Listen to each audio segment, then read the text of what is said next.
Bonjour à tous et bienvenue dans le monde des crypto-monnaies. On va traiter aujourd'hui la régulation du G20 sur les monnaies électroniques.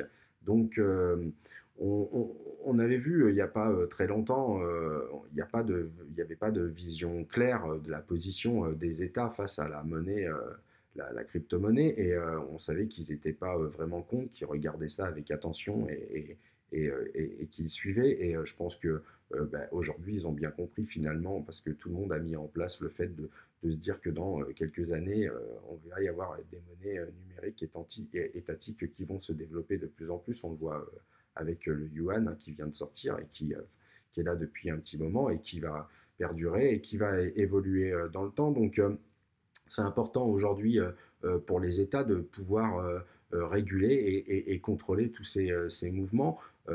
Bien sûr, pas confondre monnaie numérique étatique qui va être finalement centralisée et les monnaies aujourd'hui crypto qui sont l'essence même de la crypto, c'est qu'elle elle est pas contrôlée. Hein. Elle se fait, la transaction se fait de personne à personne sans qu'il y ait d'intermédiaire. Donc, c'est le rôle même d'une crypto-monnaie. Et aujourd'hui, au G20, ils ont décidé de créer un groupe de travail avec le Fonds monétaire international, la Banque for International Settlement et la Banque mondiale, de créer un groupe de travail effectif en 2022 pour pouvoir créer une infrastructure de banque centrale électronique, hein, la CBDC, qui sera finalement la banque centrale du monde numérique. Alors, elle n'est pas faite réellement, finalement, pour toutes les crypto-monnaies. Il va y avoir d'ici peu certainement une forte demande des monnaies numériques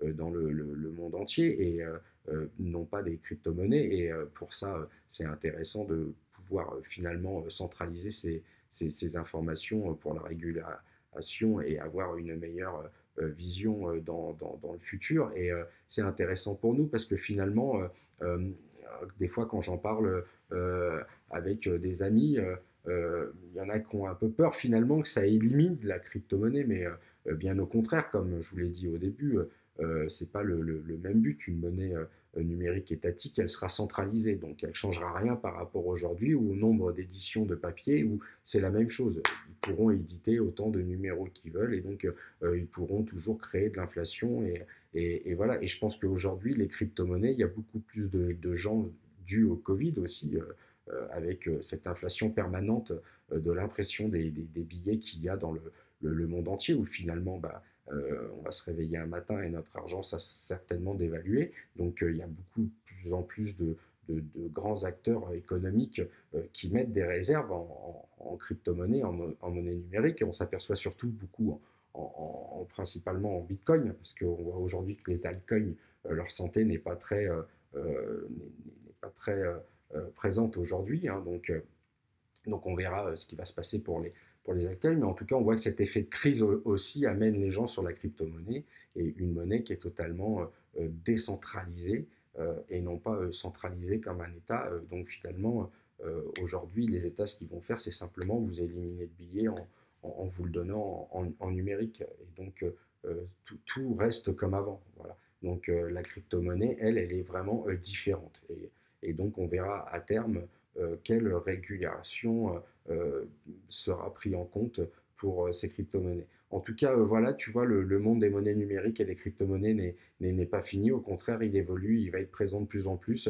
Donc, j'espère que ce sujet t'a intéressé et je t'invite à t'abonner si tu veux vraiment participer au train qui est en train de se passer avec le Bitcoin qui va pour moi, je pense, grimper de plus en plus très lentement. Donc j'explique tout ça dans ma formation qui vaut pas très cher, hein, c'est 37 euros, c'est à la portée de tout le monde.